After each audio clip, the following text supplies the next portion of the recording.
Tuban, salah satu provinsi di Jawa Timur yang ada di jalur pantai utara atau biasa orang menyebutnya dengan Pantura. Sebagian daerah Tuban termasuk dalam zona Rembang yang didominasi endapan yang umumnya batuan karbonat dan perbukitan kapur, sehingga ianya wajar kalau daerah Tuban banyak sekali terdapat goa. Dan salah satu goa yang paling populer di Tuban dan sering dikunjungi oleh masyarakat adalah Goa Ngerong. Terdapat banyak sekali kelelawar di sini yang mungkin jumlahnya bisa jutaan ekor. Mereka terbang bebas tanpa ada gangguan sedikit pun dari pengunjung yang mengunjungi Goa Ngerong tersebut. Kelelawar-kelelawar ini biasanya terbang meninggalkan goa untuk mencari makanan di luar pada sore hari atau sekitar jam 5 sampai jam 6 petang.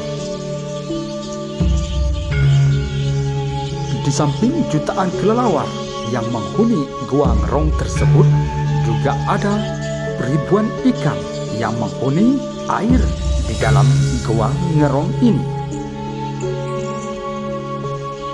Mulai dari yang kecil sampai ukuran yang besar, ikan-ikan tersebut bebas berenang di aliran air yang ada di Goa Ngerong. Mereka hidup bebas tanpa ada gangguan dari manusia di sekitarnya atau orang-orang yang mengunjungi gua tersebut. Bukan tanpa sebab kenapa kelelawar dan ikan-ikan yang ada di Goa Ngerong bebas hidup tanpa ada gangguan manusia, karena menurut kepercayaan masyarakat sekitar bahwa ikan-ikan dan kelelawar yang ada di gua tersebut adalah penghuni asli Goa Ngerong. Bahkan terdapat kepercayaan bahwa barang siapa mengambil kelelawar atau ikan-ikan yang ada di gua ini, maka ianya tidak akan selamat lagi, atau mereka akan meninggal beberapa hari setelah mengambil ikan di Goa Ngerong ini. Menurut cerita, dulu ada seorang putri cantik yang bernama Ngerong.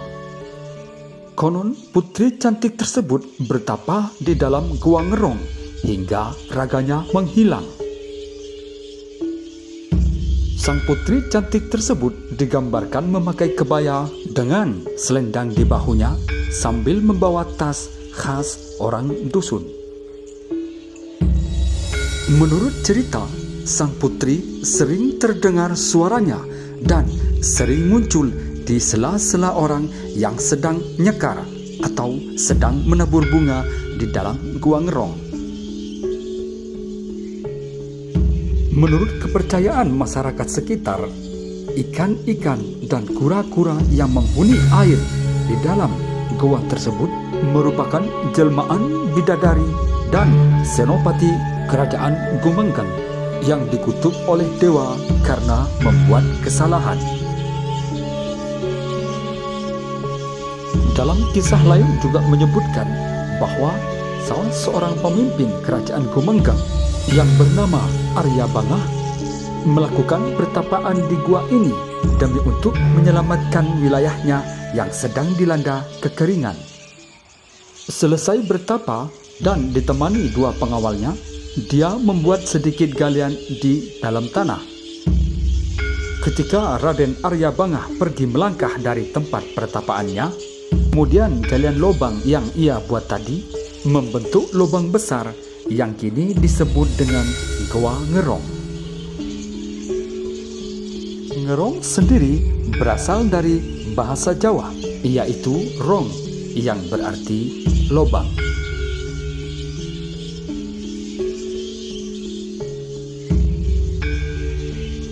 Apapun kisah asal-usul dari Goa Ngerong ini, ianya wajib tetap kita jaga kelestariannya agar tidak dirusak oleh tangan-tangan yang tidak bertanggung jawab.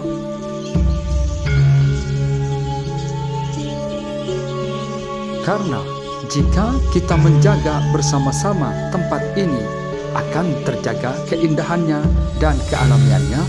Bukan tidak mungkin suatu saat Gua Ngerong akan menjadi tambah ramai oleh pengunjung-pengunjung dari daerah luar Tuban. Karena kalau bukan kita, lantas siapa lagi yang akan menjaga alam Indonesia ini agar bisa dinikmati oleh generasi-generasi yang akan datang? Seperti halnya Gua Ngerong ini, di samping cerita mistisnya, juga terdapat kisah alami seperti kehidupan hewan-hewan yang hidup di dalam Gua Ngerong tersebut.